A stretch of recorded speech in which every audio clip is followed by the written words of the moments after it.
Olá mais uma vez, que privilégio ter você com a gente para estudar o quarto tema deste trimestre. Você percebeu como passa rápido? Nós já estamos aqui na quarta lição. Essa lição de Isaías tem sido realmente uma lição de grandes aprendizados para nós, de grandes oportunidades de crescimento.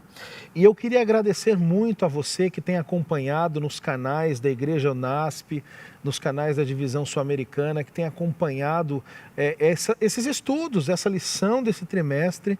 E eu gostaria especialmente de mandar um abraço a todos que têm compartilhado, a todos que têm comentado as nossas lições, e faça isso mesmo.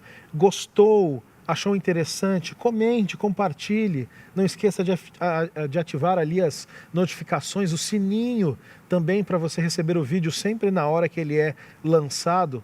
Mas se você não gostou de alguma coisa, tem alguma observação, um comentário, não tem problema, vai lá, escreva também, comente. A gente sempre está aberto a esse diálogo, a conversar com você, nossa querida irmã, nosso querido irmão que nos acompanha, ou você que é de outra denominação, que é amigo de uma outra igreja, não importa. O importante é nós estarmos juntos para estudar a Bíblia. E hoje eu quero mandar um abraço especial para algumas pessoas que têm interagido conosco, né? Ali no canal do YouTube, também no Facebook.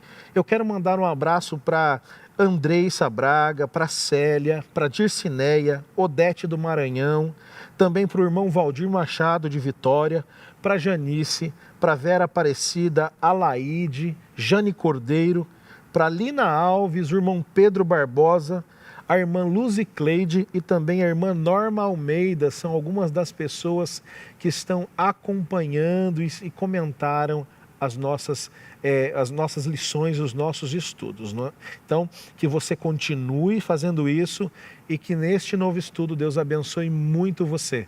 Que essa nova semana que se inicia seja uma semana de grandes momentos ao lado de Deus, seja na igreja, seja em casa, seja com a família, em momentos de pandemia, não é? Que nós ainda estamos nesse novo ano na pandemia, mas o importante é usar esse tempo para estudar a Bíblia. E hoje, como eu disse, o tema número 4, nós vamos estudar sobre o tema chamado O Caminho Difícil.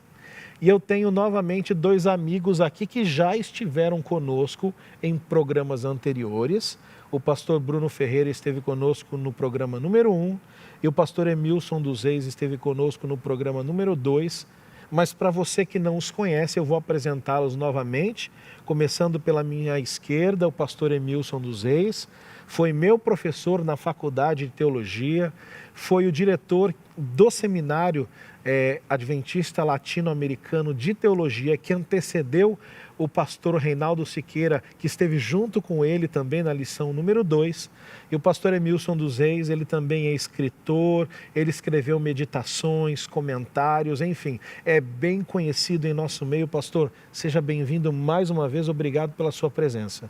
Obrigado, Júlio. É sempre bom estudar a Bíblia, especialmente Isaías, que é o meu livro preferido da Palavra de Deus. Lembrando que o senhor já foi professor do livro de Isaías, Sim, né? Sim, verdade. No seminário de teologia. Obrigado. Também está conosco hoje o pastor Bruno Ferreira. Pastor Bruno Ferreira, você se lembra? Pastor Bruno Ferreira, que também foi aluno do pastor Emilson, assim como eu. Pastor Bruno Ferreira trabalha como assistente técnico ali na Pró-Reitoria de Pesquisa, Extensão e Desenvolvimento do Unasp, não é? Pastor Bruno, seja bem-vindo mais uma vez e obrigado por aceitar o convite de compartilhar os conhecimentos do Antigo Testamento de Isaías conosco. É um prazer poder continuar aqui no estudo do livro de Isaías, né? Um livro tão importante, tanto no Velho Testamento, quanto para a compreensão do Novo Testamento também. Amém. Pastor Bruno, inicia nesse momento com uma oração, por favor. Oremos. Santo Deus, obrigado pelo privilégio que temos de olhar para a Tua Palavra como uma guia segura em todas as gerações de pessoas que se mantiveram dispostas a ouvir a Tua voz. Fala ao nosso coração, que Teu Espírito venha nos conduzir de forma segura através desses escritos, trazendo solidez à nossa fé e certeza do Teu retorno. suplicamos de maneira especial que esse momento seja um momento de revisitar a Tua palavra com a certeza de que o Senhor trará preciosas verdades à superfície, poderemos aprender um pouquinho mais. Isso suplicamos em nome daquele que é o caminho, a verdade e a vida, Cristo Jesus. Amém. Amém. Lembrando você que se você não tem o guia de estudos, para estudar conosco, você pode adquirir o seu no site da Casa Publicadora Brasileira, cpb.com.br, ou, se você é membro da nossa comunidade, na loja da Casa Publicadora, na livraria da CPB, aqui do UNASP Campus Engenheiro Coelho, tudo bem? Mas, pastor Emilson, eu quero começar com o senhor tratando de uma continuidade. Na lição da semana passada, nós estudamos com o pastor Sérgio Monteiro e o pastor Fábio Darius sobre quando ali Acaz ele está numa situação difícil e ele é confrontado, na verdade, ele é abençoado pelo profeta Isaías com uma mensagem de Deus. E ele desdenha dessa mensagem, não é? Ele desdenha da mensagem, e aí então o próprio profeta diz, bom, já que você não quer ouvir o sinal, o próprio Deus vai dar um sinal, eis que a virgem conceberá, ela dará à luz a um filho, e ele será chamado Emanuel, que quer dizer Deus conosco. Para você que está nos ouvindo, há um verso para memorizar, antes do pastor Emilson comentar, eu queria ler com você esse verso para memorizar, que está em Isaías, capítulo 8, verso 17. Ele vai entrar no seu texto, na sua tela, o texto vai entrar na sua tela para que você possa acompanhar conosco. Eu vou fazer a leitura agora desse texto, Isaías, capítulo 8, verso 17, está escrito assim, acompanhe na sua tela. Esperarei no Senhor, que esconde o seu rosto da casa de Jacó. A ele aguardarei. Pastor Emilson, nós sabemos e vimos na lição anterior que o rei Acaz ele está num momento difícil, mas Deus ele promete segurança. Ele diz que o povo, apesar de o rei desdenhar a mensagem, mas que o rei e o povo podem confiar nele enquanto Deus, enquanto líder da nação de Israel. É prometida aqui, é feita uma profecia e é prometido o nascimento desse menino. Até o verso 13 do capítulo 7 fala da promessa e a partir então do verso 14 até o 16 é comentado um pouco mais sobre essa promessa. O nome Emanuel, o significado mais profundo dele era um sinal de relacionamento ali entre Deus e o seu povo. Mas responda para nós, ali é dito que o menino comeria manteiga e mel, o que isso significa exatamente? Uma outra pergunta também, essa profecia se cumpriu, com quem, em que momento, qual foi o resultado dela, pastor?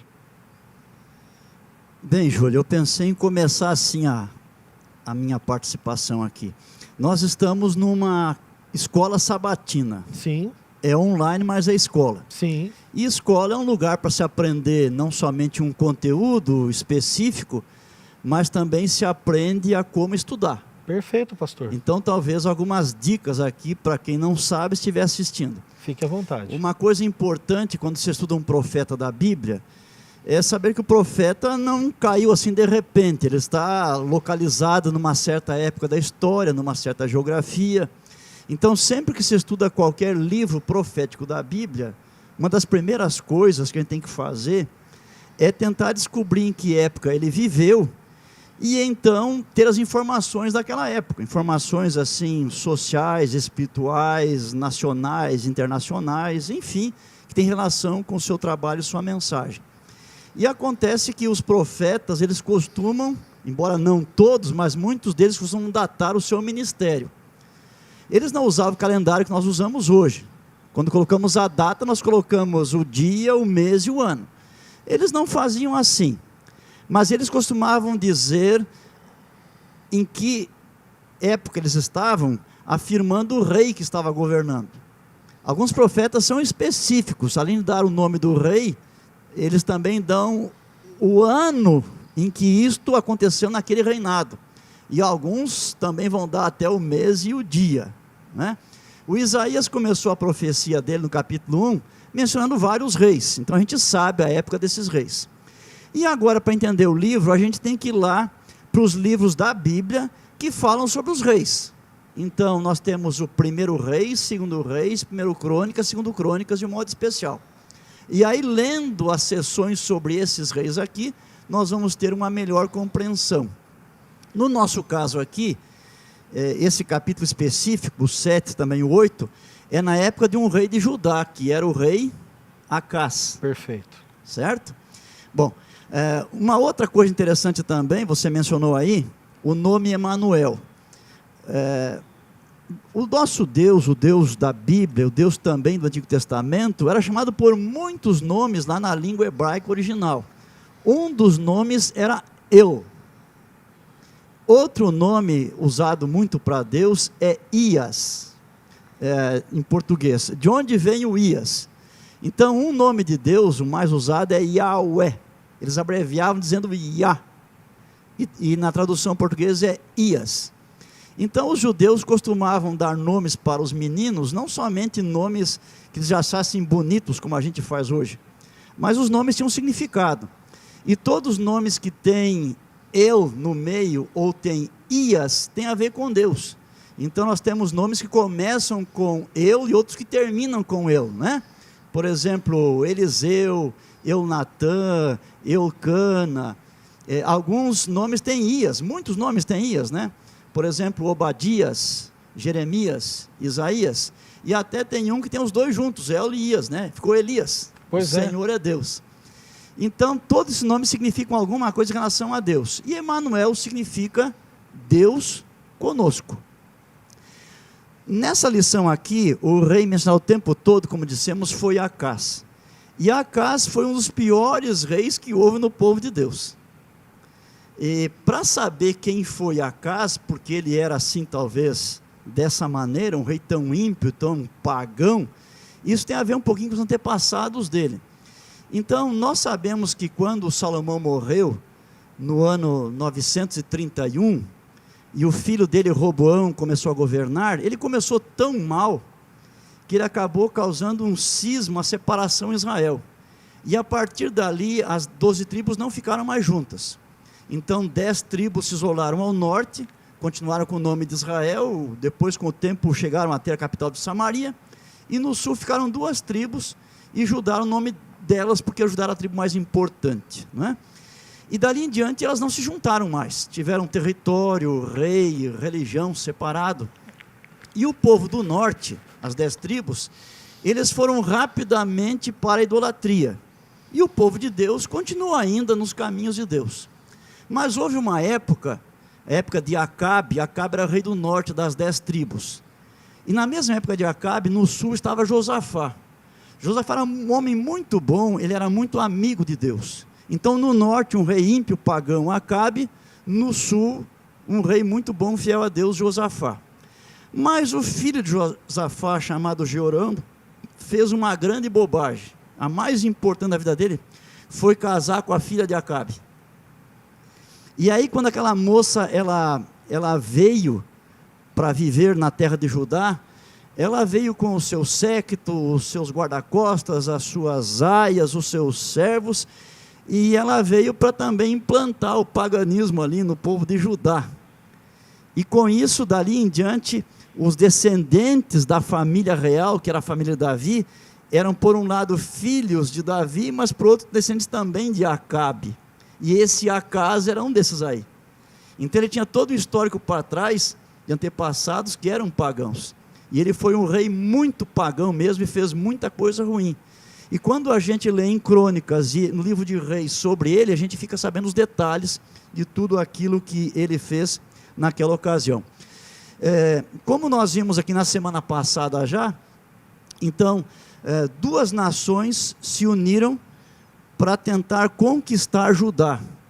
Queriam colocar no trono de Judá um rei que estivesse em harmonia com o seu desejo, de formar uma coalizão local para enfrentar o principal rei da época. Tiglat-Pileser III, exatamente. no caso. Então, aqui entra um pouco de geografia, ou muita geografia. Eu convido aqui você que assiste também, procurar um mapa no fim da sua Bíblia, ou numa enciclopédia, ou na internet, um mapa daquela região, para você ter uma compreensão um pouquinho melhor, não é? Então, Judá está numa certa posição estratégica, logo vizinho de Judá, em cima no mapa, está o povo de Israel.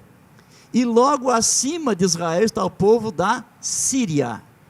A Síria existe até hoje, Israel também. Agora, existia um império mundial que era a Síria. E não podemos confundir a Síria com Síria. A Síria era uma nação vizinha ao norte de Israel, sempre foi pequena, mas a Assíria foi o império mundial. Inclusive, quando se fala em império, a gente pensa aqui em Daniel, nas visões de Daniel.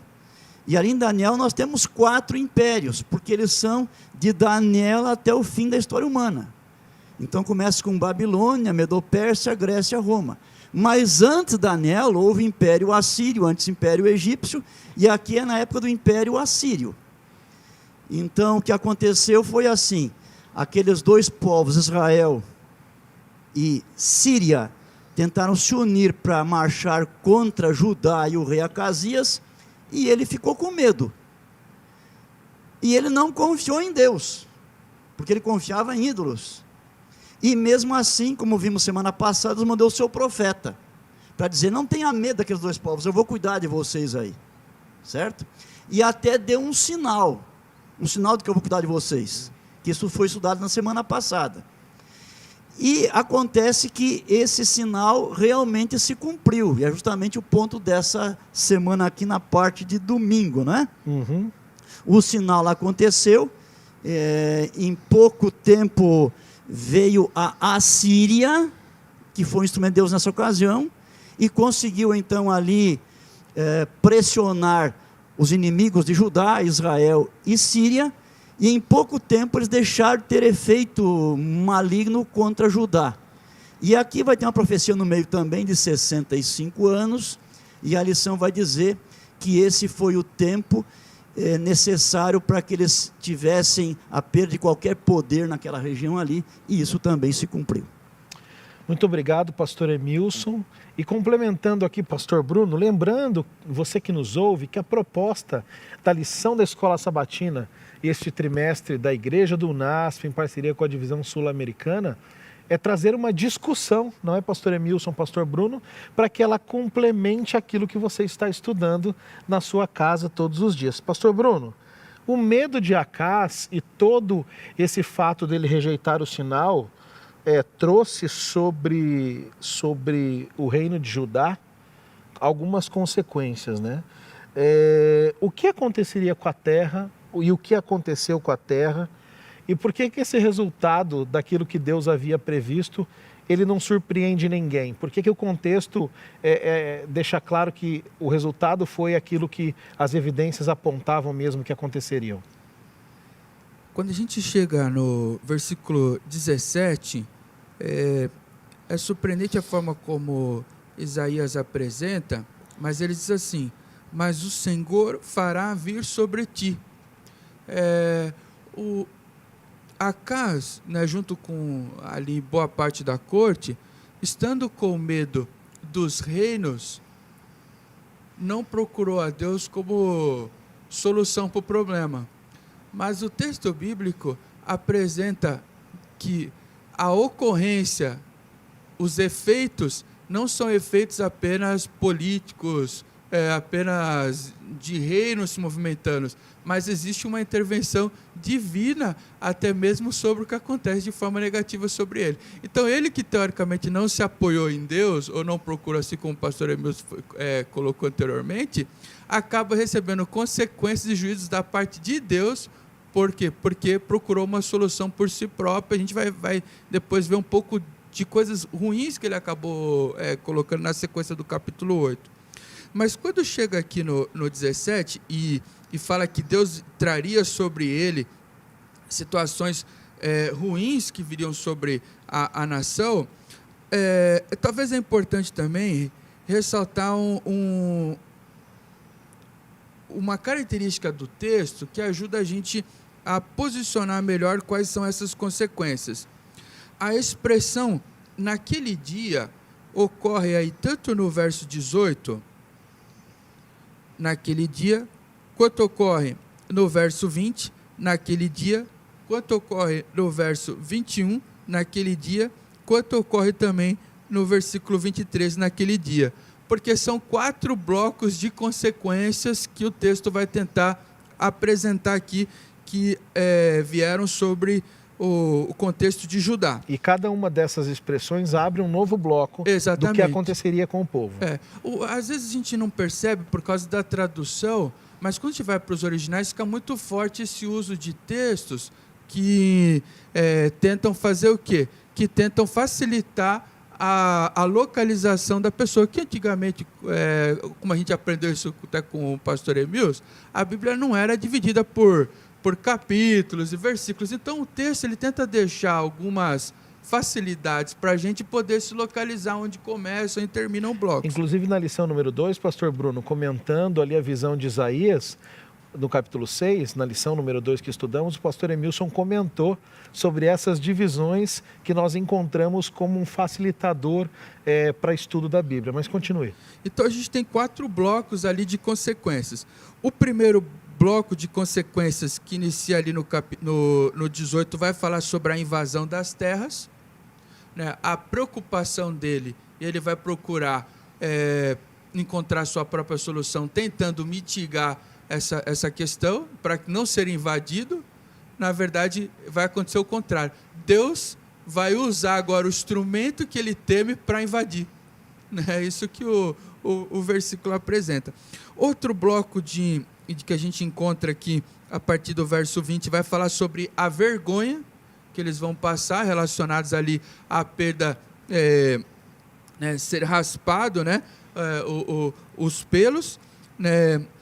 Também a gente tem um outro bloco ali de consequências, que é a pobreza e a vida da subsistência, que fala sobre eles terem uma única vaca e ovelha.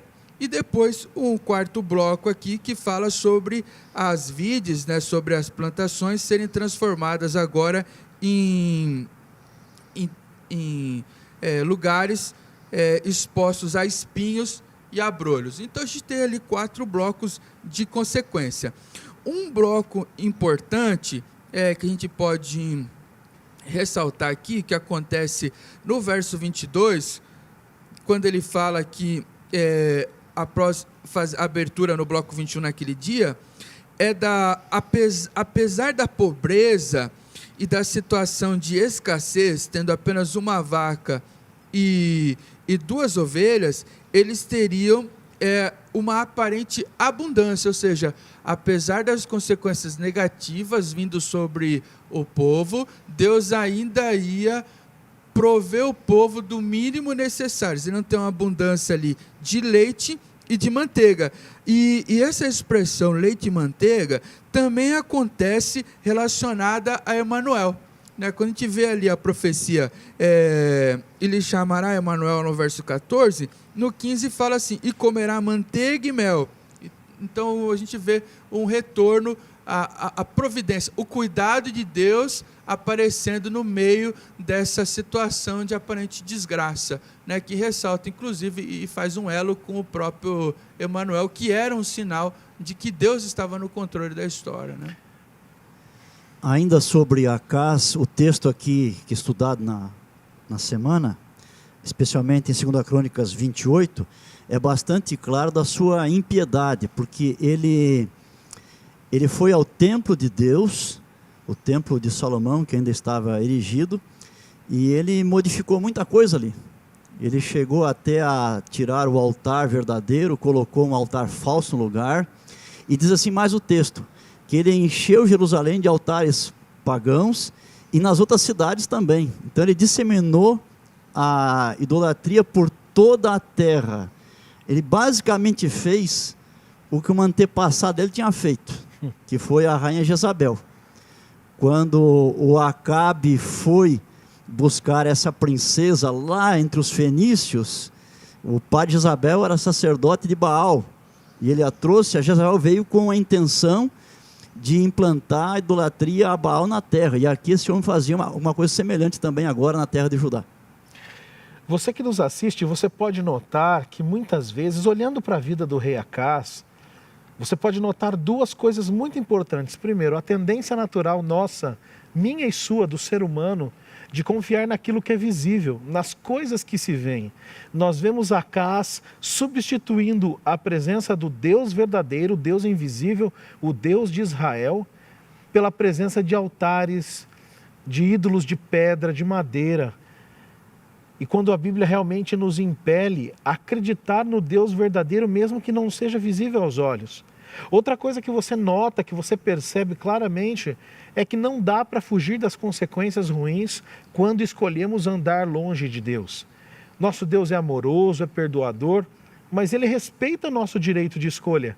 E assim como Acás, nós também, quando escolhemos não seguir a Deus, a sua palavra, não confiar nele, o Deus que respeita a nossa escolha também respeitará o fato de que nós devemos viver com as consequências das nossas escolhas. Mas, pastor Emilson, voltando agora para o senhor, nós falamos bastante na lição da semana passada sobre Saer e Assub.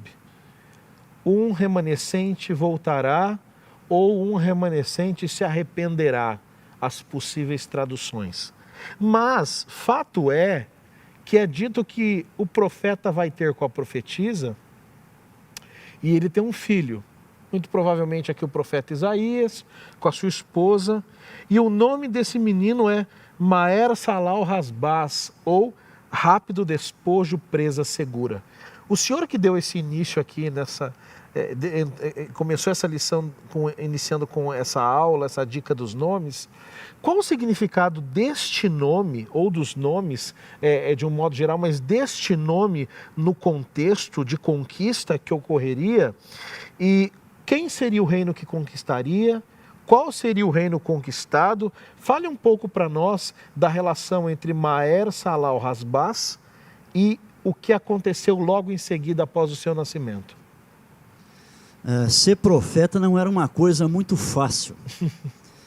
Para a gente hoje, tão distante deles, e olhando para trás, e sabendo que tanta gente já os aceitou, nós também aceitamos.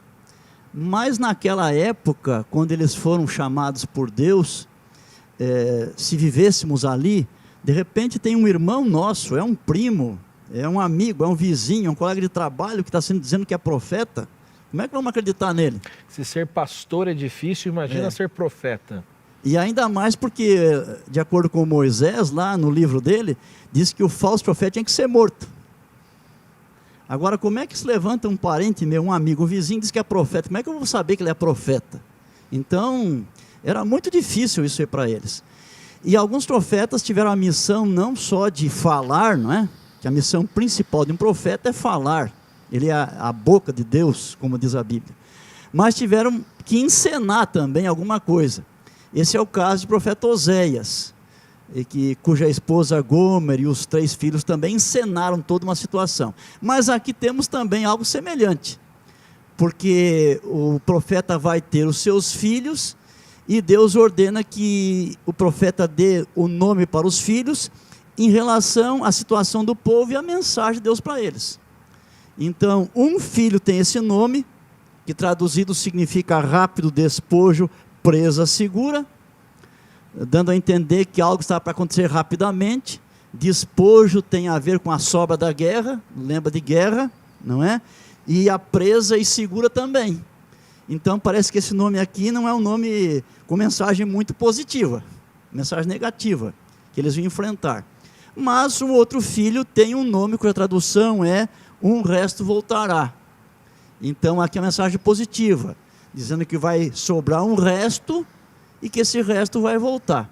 Então, de acordo com a história, isso se cumpriu através do próprio Império Assírio.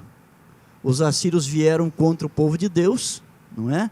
E o prejudicaram, como nós sabemos, mas Deus providenciou para que não fossem extintos totalmente. E providenciou que acontecesse aí a sobra de um remanescente também. A lição deste trimestre sobre o livro de Isaías traz como temática número 4 o caminho difícil. E pastor Bruno, a gente percebe que realmente foi um caminho não muito fácil trilhado pelo povo de Deus, não é? Desde ali Deus apontando os pecados do povo, a questão o pastor Reinaldo Siqueira colocou na lição número 2 para nós, as 3 fases da aliança, né? As bênçãos, depois Deus chama, depois vem o juízo. Mas fato é, o pastor Emilson introduziu aqui o capítulo 8, onde há aqui a importância, então pastor Emilson perguntando, e o senhor acho que já foi nessa linha, colocando assim, o nome... Antigamente na Bíblia os nomes tinham uma relação muito grande, principalmente de profetas, filhos de profetas, com a situação dele ou do seu povo. É o que a gente vê aqui. Mas pastor Bruno, Isaías é apresentado aqui ainda no capítulo 8, que ele declara legalmente que ele registrou o nome do seu filho e que ele teve relações com a profetisa, né? Por que isso se torna importante dentro desse contexto? E por que essa questão temporal, como o pastor Emilson falou, um texto nunca pode ser analisado fora do seu contexto histórico, porque o contexto temporal em que eles estavam vivendo ali, relatado no capítulo 8, dá ênfase a essa questão dele ter dito, olha, o nome do meu filho é tal, eu fui ter com a profetisa. Por que isso se torna importante no estudo desse contexto, do que estava acontecendo com o povo? Uma coisa que a gente precisa ficar bem forte assim, no estudo desse trecho de Isaías, do 7, do 8, é que a gente vê muitas pessoas formulando projetos de poder e geopolíticos. A gente tem ali, como o pastor falou, uma coalizão Síria e Israel. A gente tem a preocupação de Acaz aí tentando se juntar inicialmente à Síria para se livrar de um problema mais perto, geopolítico, e na verdade ele encontra um problema ainda maior agora como consequência, né? Um reino ainda maior que se volta contra ele. E você vê uma sequência de intervenções no capítulo 7 e 8 da palavra de Deus, né? A gente falou isso no primeiro estudo, na primeira semana, como aparece repetidamente o texto de Deus falando a Isaías, e aí Isaías é aquele que vai comunicar a Acaz, vai comunicar ao povo as mensagens de Deus. Ele é um comunicador dos planos de Deus. E esses planos que vão sendo feitos, né, de guerras, de invasões, de tomar territórios, na verdade, eles aparentemente são contrapostos aos planos que Deus tem para o povo dele. Deus tem outros planos. Só que Isaías, aparentemente, está desprovido de qualquer artifício de autoridade. E para poder, de certa forma, demarcar que existe realmente veracidade naquilo que está sendo dito por ele, porque foi Deus quem disse, então ele vai estabelecer alguns marcadores no tempo, como se fosse um cronograma assim, do projeto de Deus, dizendo assim, está vendo como é que Deus está sabendo o que está acontecendo?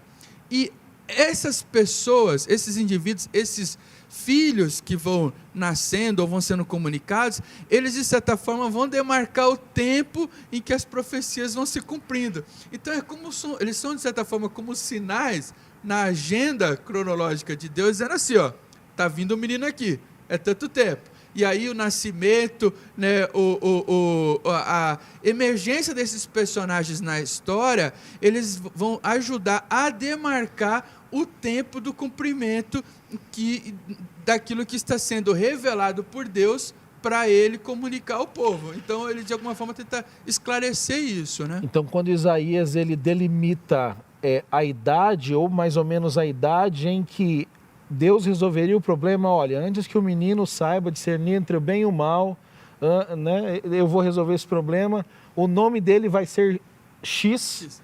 Então ele está profetizando através da vida do filho aquilo que Deus executaria. E quando aquilo acontece, serve como um demarcador temporal, um sinal, não é, pastor Emilson, de que Deus realmente sempre esteve no controle. O nome já antevê o que vai acontecer. O que vai acontecer. Pastor Emilson, a partir do verso 11 do capítulo 8, é apresentada a ideia, e é o tema da lição aqui do dia que nós vemos aqui da quarta-feira, que nós não devemos temer nada quando Deus está no controle. Como esses acontecimentos e esses fatos de Deus botar a mão e intervir na história e fazer com que o povo realmente caísse em si, percebendo que Deus estava no controle, como isso deveria impactar a vida do povo e como serve de lição para nós hoje essa história do controle de Deus aplicado à nossa vida em nossos dias?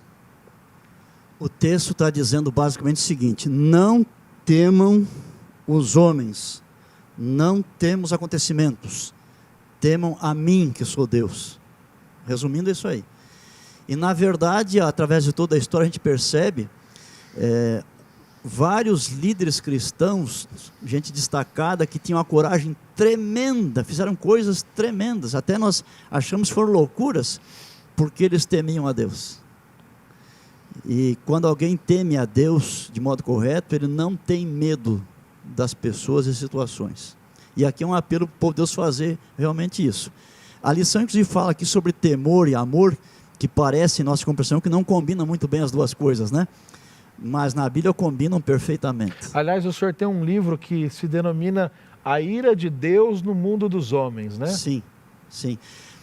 Há muitos anos também eu lecionei uma disciplina que era livros proféticos da Bíblia, e naquele bloco aparece muito a expressão temor do Senhor.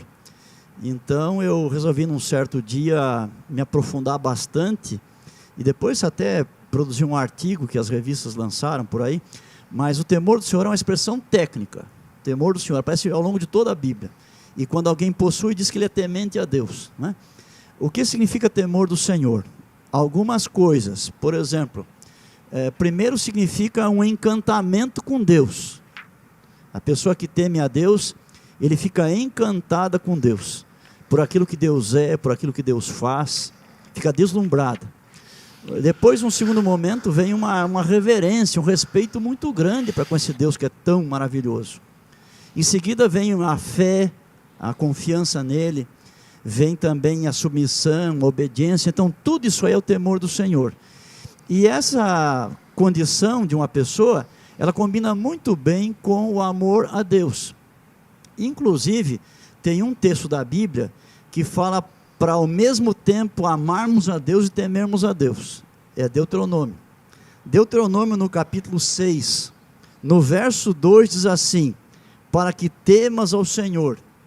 E 3 versos depois: amarás, pois, o Senhor teu Deus. Então é perfeitamente possível, até recomendado, que ao mesmo tempo que nós amamos a Deus, nós temamos a Deus. Esse temor não é um medo, mas é um respeito muito grande, porque Deus não é o nosso coleguinha. Nós temos que cuidar para não ter muita familiaridade com Deus. Ele é nosso amigo, mas é muito mais do que isso. Ele é Deus, é Criador. Eu tenho que ter muito respeito e reverência para com Ele e para com as coisas dele também. Então essa é a ideia do texto aqui, que Isaías e os outros deveriam de temer a Deus, e não aquela situação, não os inimigos todos. Eu me lembro de algumas expressões, né?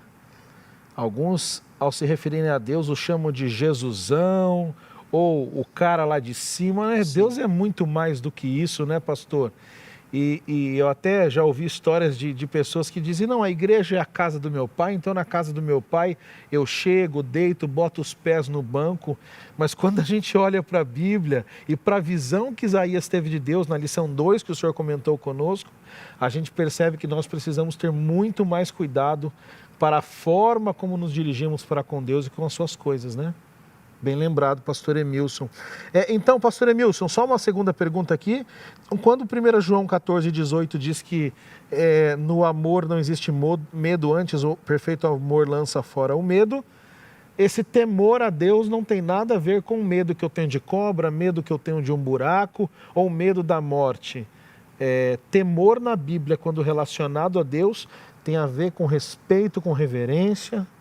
A ênfase principal é um respeito tão grande que chega a ser reverência por aquilo que Deus é e tem feito. Essa é a ideia. Essa é a ideia. Pastor Emilson, agora para o senhor aqui, falando em relação à temática de quinta-feira,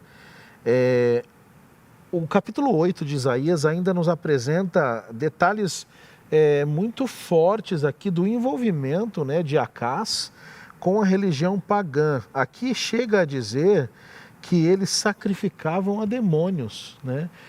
Fale um pouco para nós, dentro hoje de uma realidade onde nas igrejas cristãs, algumas vezes nós encontramos um sincretismo religioso com rituais que não tem nada a ver com a Bíblia. Comente um pouco para nós do impacto negativo disso que estava envolvido na vida de Acaz enquanto líder de Israel. Então, Acaz fez de tudo para acabar com a religião do Deus verdadeiro lá entre o povo de Judá. Diz o texto bíblico que ele chegou mesmo a oferecer seus filhos em sacrifício aos deuses, queimou-os em homenagem aos deuses pagãos. Então, até que ponto que ele foi? Ele era muito supersticioso também, e muitos daquela terra eram. E aqui a lição nos lembra que isso existe hoje em nosso meio também. Então, nós temos hoje uma filosofia que tenta levar as pessoas a manter comunhão com pessoas já falecidas. E dizem que podem falar com os falecidos e ter conselhos, orientação e ajuda. Eu estou lembrado que há muitos anos eu estava na cidade de Serra Negra, onde não havia uma igreja adventista ainda. Mas já haviam alugado um salão, pessoas se reuniam ali, alguns adventistas e também alguns interessados, e houve uma reunião da escola sabatina. E me convidaram para dirigir o estudo da lição com aquelas pessoas ali. E aí formamos um ciclo com cadeiras de plástico, eu estava ensinando, e o assunto era exatamente esse aqui. E eu estava dando um exemplo de uma jovem que perdeu seus pais num acidente de carro. E ela estava muito aflita, muito angustiada, e alguém disse, se você for àquele lugar, vamos fazer aparecer sua mãe, e você vai falar com ela. E aí ela foi àquele lugar. E aí a pessoa que dirigia aquela reunião fez com que aparecesse um vulto mesmo. E aquele vulto tinha a aparência de sua mãe. E o vulto aparentemente usava as mesmas vestimentas, tinha o mesmo tom de voz. Isso é muito comum acontecer, e acontece todos os dias, milhares de vezes, em muitos lugares da terra. E se o vulto for escrever, é a mesma letra, se for assinar, a mesma assinatura. E ao meu lado tinha uma senhora que me interrompeu e disse, pastor, e o perfume é o mesmo também. Então, interessante. E as pessoas, elas estão cheirando, elas estão vendo, elas estão ouvindo. Os sentidos dizem que aquilo ali é verdadeiro. A única coisa que diz que aquilo não é verdadeiro é a Bíblia. Que diz que quem morreu, morreu de vez. Que os mortos não sabem nada. Exatamente. Não tem mais sentimentos, não tem mais pensamentos.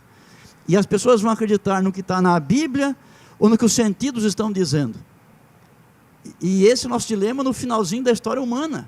Vai ter muito disso aumentado exponencialmente.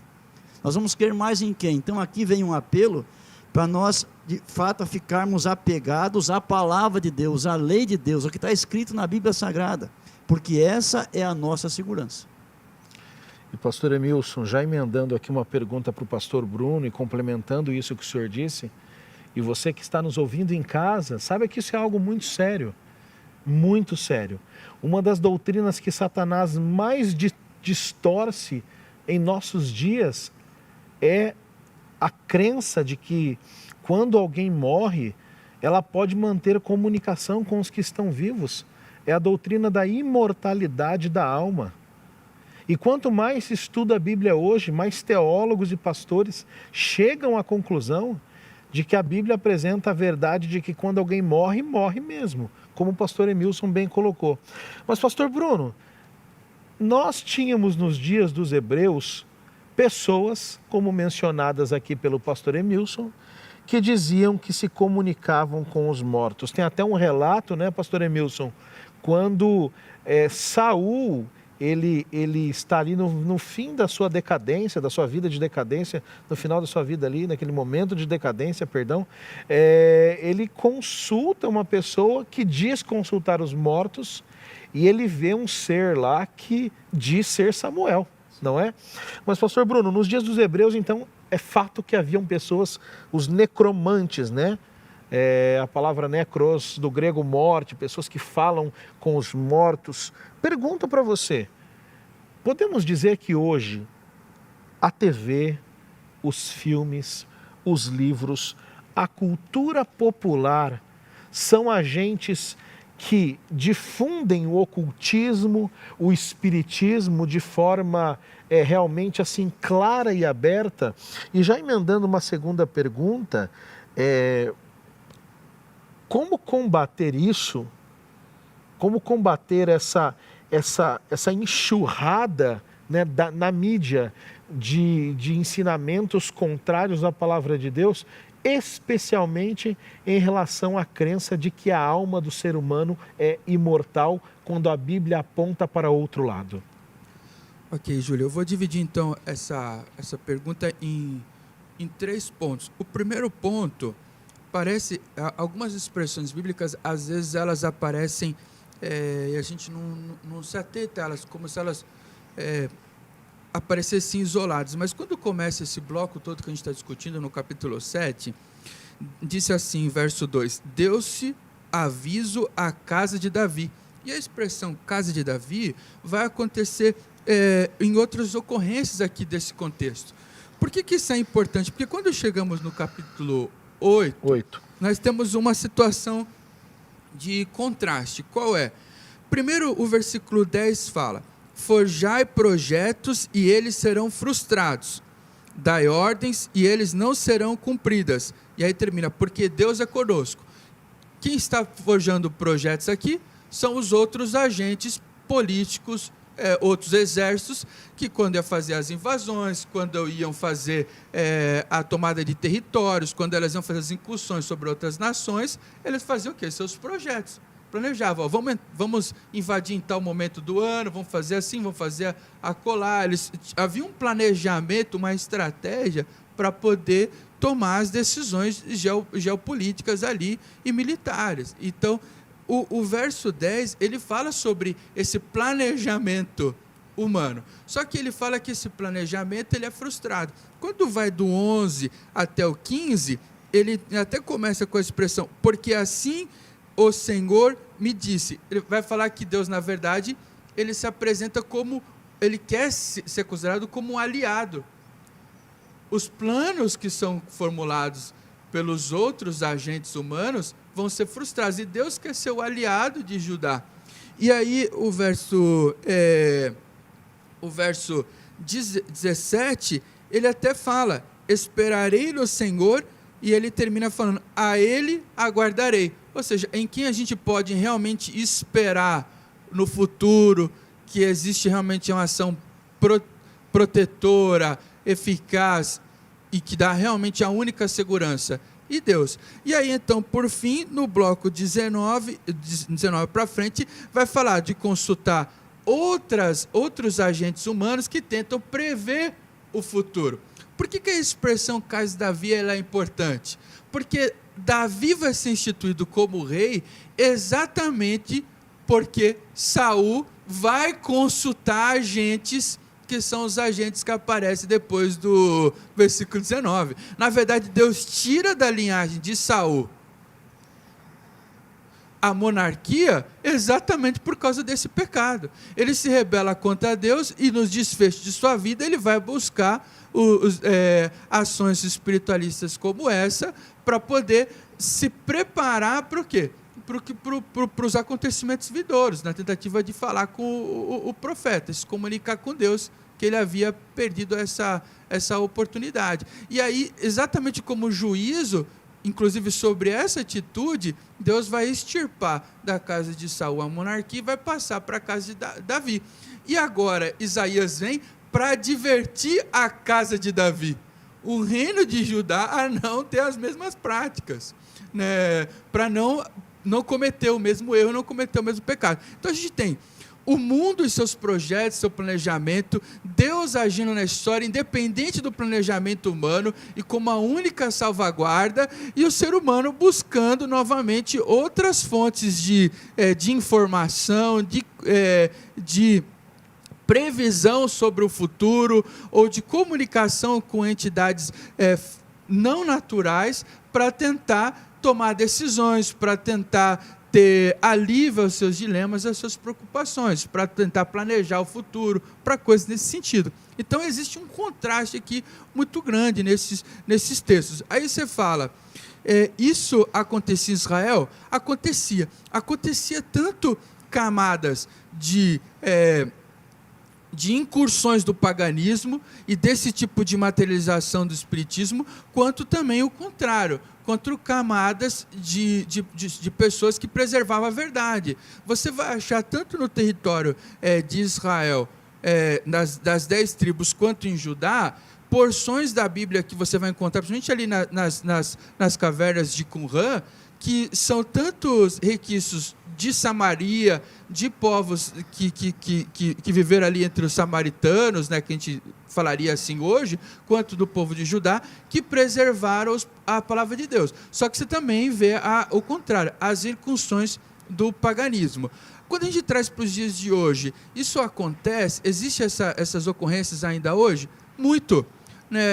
Eu estava há um tempo atrás lendo um livro que falava sobre a transnacionalização das religiões. O Brasil hoje é um dos grandes exportadores do espiritualismo. Muitas vertentes do espiritismo saíram de incursões brasileiras, de manifestações dentro do próprio Brasil, e tomaram a Europa, tomaram países que a gente consideraria hoje países elitizados. Talvez a maior autoridade no espiritismo moderno seja Chico Xavier, que é brasileiro, né?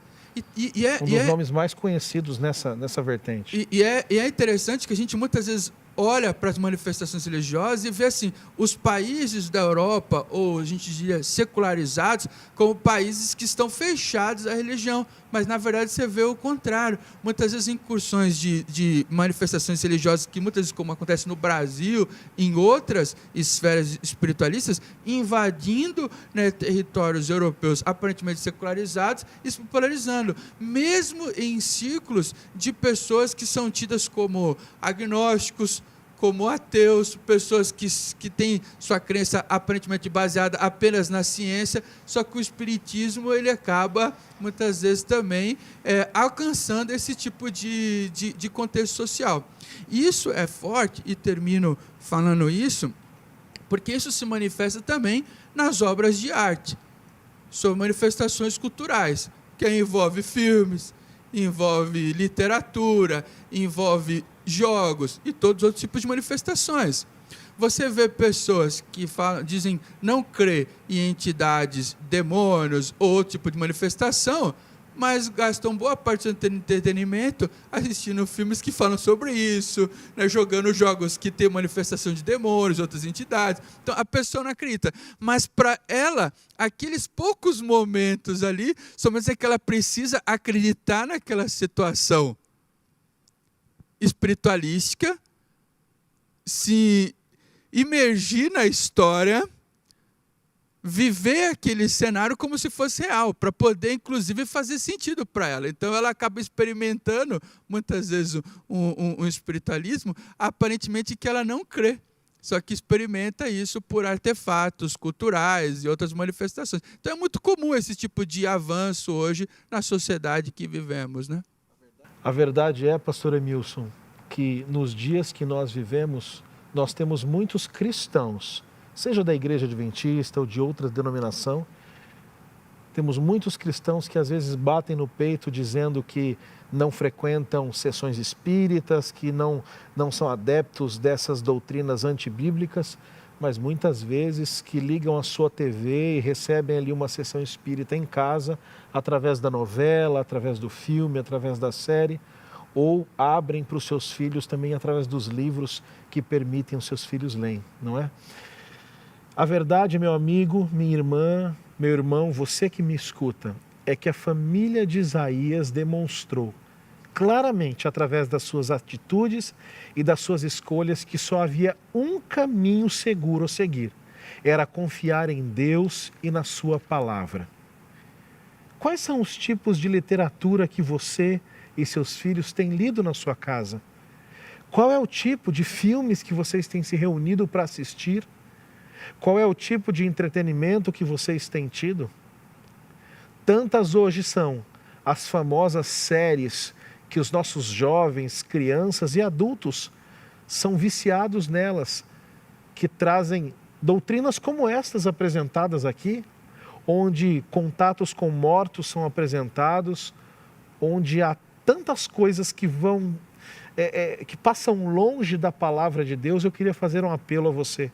Cuidado com aquilo que você coloca dentro da sua casa, com aquilo que você insere na mente dos seus filhos, da sua família. A gente viu o exemplo de Acás, que se afastou daquilo que era a vontade de Deus. E infelizmente, ele teve um fim que não era o fim esperado e não foi um rei conforme o coração de Deus. Seja você um homem, uma mulher, segundo o coração de Deus, siga aquilo que a Bíblia ensina.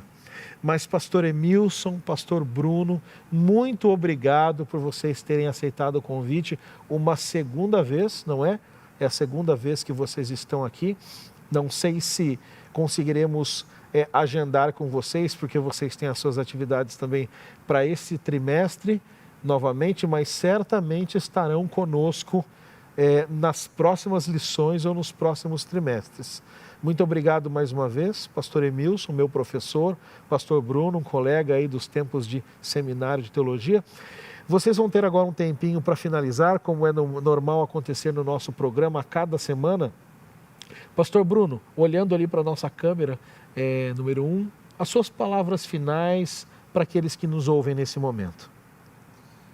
Eu gostaria de desejar a você bons momentos de estudo com a palavra de Deus, né? Você vê a riqueza, a gente está no capítulo 7 e 8 ainda de Isaías, tem muita coisa maravilhosa ainda a ser vista nesse livro. Nós vamos começar daqui a pouco o 9, falando sobre o monarca da casa de Davi esperado, que é o monarca que vai reinar por toda a eternidade. Então vamos continuar estudando, revisitando o texto bíblico e aprendendo lições para o hoje e para o amanhã, para a nossa eternidade também. Amém. Pastor Emilson? O título da lição da semana é O Caminho Difícil. Que caminho é esse? Nessa lição, nessa parte da Bíblia, o caminho difícil é o caminho da desobediência, é o caminho da idolatria, é o caminho do ocultismo, o caminho que se afasta do Deus verdadeiro. Acás foi por esse caminho e fica imaginando quanto sofrimento ele teve, sofrimento para ele mesmo, para a família, ofereceu seus filhos. Imagine o que significa isso, queimar os filhos. Que importância teve isso para os seus irmãos, para as mães dessas crianças e para tanta gente mais, e para o próprio povo dele. Então o caminho difícil é o caminho da desobediência. Jesus disse assim, tomai o meu jugo, porque o meu fardo é leve e é suave. O caminho de Jesus é o melhor caminho nessa vida e na eternidade. Amém. Muito obrigado mais uma vez. Pastor Bruno fez a oração inicial. Pastor Emilson, encerre com uma oração neste momento, por gentileza. Vamos orar. Nosso Pai bondoso, mais uma vez muito obrigado, porque em liberdade podemos examinar a Tua palavra e podemos, por seu intermédio, ouvir a Tua voz. Obrigado por tudo que o Senhor tem feito por nossa salvação. Nos ajuda a escolhermos o Teu caminho, o caminho da obediência, a olharmos pela fé aquilo que nós não podemos ver e apalpar no presente, mas que sejamos fiéis ao Senhor e um dia possamos herdar todas as bênçãos que preparaste para aqueles que te amam. nos dá a tua preciosa paz, novamente o teu perdão, em nome de Jesus. Amém. Para você que nos assiste, o seu privilégio é poder ouvir e aprender com os nossos convidados, professores. E para nós o privilégio é ter você com a gente. Então, compartilhe essa mensagem, copie o link, cole nos grupos da família, nos grupos da igreja. Coloque também no seu Facebook, no seu Instagram, espalhe pelas suas redes sociais. Você conhece ou já esteve com algum dos nossos convidados, foi aluno de algum deles? Comente também, não deixe de colocar aqui o seu comentário. Alguma coisa que você acha que pode melhorar, aceitamos a sua sugestão, comente também. Então, aqui no canal da Igreja do UNASP, no próximo sábado nós nos encontramos mais uma vez para estudarmos o tema de número 5 desta tão abençoada lição sobre o livro de Isaías. Ative as notificações, o sininho, para você não perder, e nós nos vemos então na próxima semana. Um grande abraço e até lá!